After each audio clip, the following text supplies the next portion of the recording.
नमस्कार, आप देख रहे हैं चुनाव आज तक और मैं हूं पीयूष मिश्रा।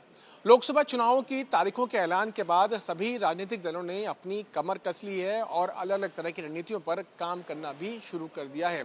अगर हम एनडीए की बात करें तो एनडीए का कुनबा लगातार बढ़ता जा रहा है। पीएम नरेंद्र मोदी आजकल साउथ मिशन पर ज्यादा फोकस कर रहे हैं। आपको बता दें कि 131 सदर्न इंडिया की सीट्स पर प्रधानमंत्री नरेंद्र मोदी ने अब तक 120 घंटों से ज्यादा का समय जो है वो लगाया है और कई बड़ी बड़ी रैलियां कई प्रदेशों में सदर्न इंडिया की गई हैं। पिछले कुछ दिनों में तमिलनाडु, केरला, कर्नाटका, तेलंगाना, आंध्रा, इन बड़े राज्यों में प्रधानमंत्री नरेंद्र मोदी की रैलीज हुई हैं, जिसमें कई एनडीए के जो घटक दल हैं वो भी हिस्सा ले चुके हैं। अगर हम तमिलनाडु की खास करके बात करें तो हाल ही में बीजेपी का गठबंधन तमिलनाडु में पीएमके के साथ हुआ। पीएमके वहां की एक बड़ी पार्टी मानी जाती है। सूत्रों की माने तो पीएमके को बीजेपी ने 10 सीटों का ऑफर दिया है और साथ ही साथ सरकार बनने के बाद 2024 में अगर मोदी सरकार वापस आती है तो उसके बाद पीएमके के जो बड़े नेता हैं ए रामादास, उनको केंद्रीय मंत्री भी बनाने की बात की गई है। 10 सीटों के अलावा केंद्रीय मंत्री का पद का जो ऑफर है इस ये देखने के बाद जो पीएमके के नेता हैं वो अब बीजेपी के साथ गठबंधन कर चुके हैं। अब पीएमके के साथ गठबंधन होने की भी एक बड़ी दिलचस्प कहानी है। पिछले काफी समय में पीएमके एआईएडीएमके और डीएमके के नेताओं के साथ गठबंधन करने की फिराक में था, क्योंकि जो कार्यकर्ता हैं पीएमके के उनका ये मानना था कि बीजेपी की प्रेजेंस तमिलनाडु में काफी कमजोर है, काफी कम है और अगर बीजेपी के साथ पार्टी जाती है तो उससे पार्टी को नुकसान हो सकता है। लेकिन जिस तरह का ऑफर बीजेपी ने दिया पीएमके को, उसके बाद कहीं ना कहीं अब बात बनती हुई नजर आ रही है और 10 सीटों पर पीएमके चुनाव लड़ेगा।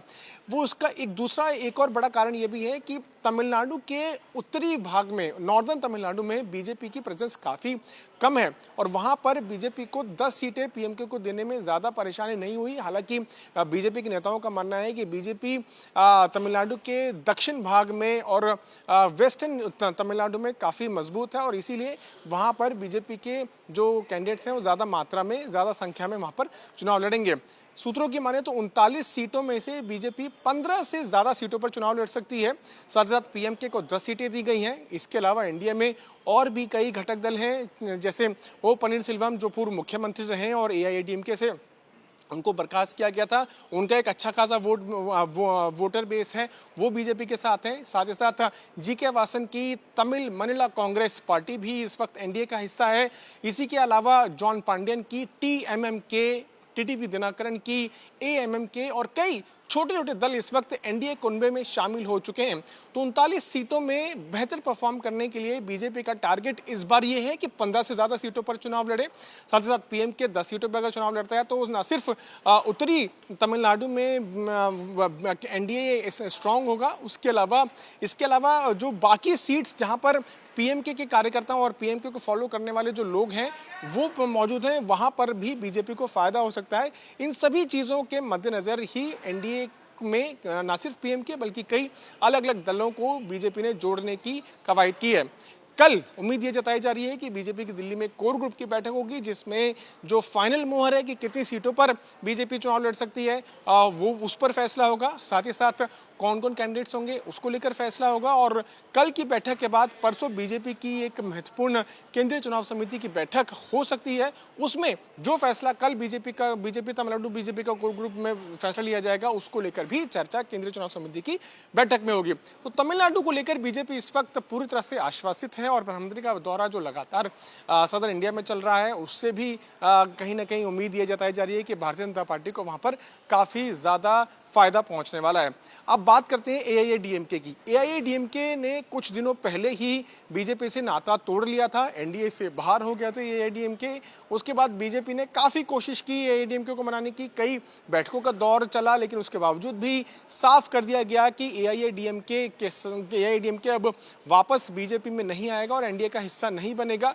और इसीलिए एनडीए ने अपना कुनबा बढ़ाने के लिए पीएमके और इसके अलावा जो छोटे छोटे क्षेत्रीय दल हैं उनके साथ गठबंधन किया और इस वक्त 7 से 8 मुख्य पार्टीज जो है एनडीए का हिस्सा है और साथ साथ छोटे छोटे जो दल हैं वो इस वक्त एनडीए का हिस्सा है।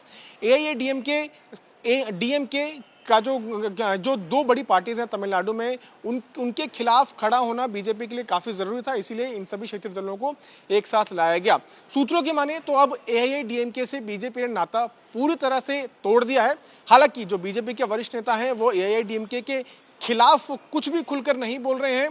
प्रधानमंत्री ने अपनी रैलीज में डीएमके और कांग्रेस पार्टी पर निशाना साधते हुए कहा कि दोनों एक ही सिक्के के दो पहलू हैं और एआईएडीएमके का नाम प्रधानमंत्री ने नहीं लिया। और ये दर्शाता है कि कैसे बीजेपी इस वक्त एआईएडीएमके के खिलाफ बोलने से बच रही है। हालांकि अलायंस एआईएडीएमके के साथ नहीं हो रहा है, अलग अलग जो क्षेत्रीय दल हैं उनके साथ हो रहा है। और इस वक्त एनडीए में बीजेपी के अलावा जो बड़ा दल है वो है पीएमके को न सिर्फ 10 सीटों का ऑफर दिया गया है, साथ ही साथ एक केंद्रीय मंत्री का ऑफर भी ए रामादास को दिया गया है।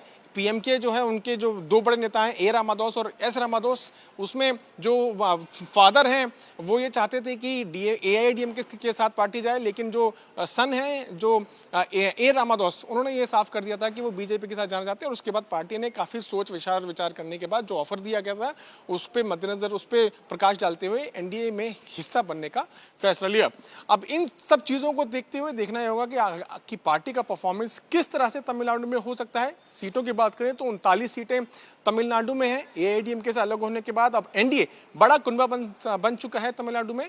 उम्मीद यही जताई जा रही है कि इस बार जो है बीजेपी का सबसे बेहतर परफॉर्मेंस तमिलनाडु में होगा। दिल्ली से कैमरामैन आलोक दास का मैं पीयूष मिश्रा, आज तक के लिए।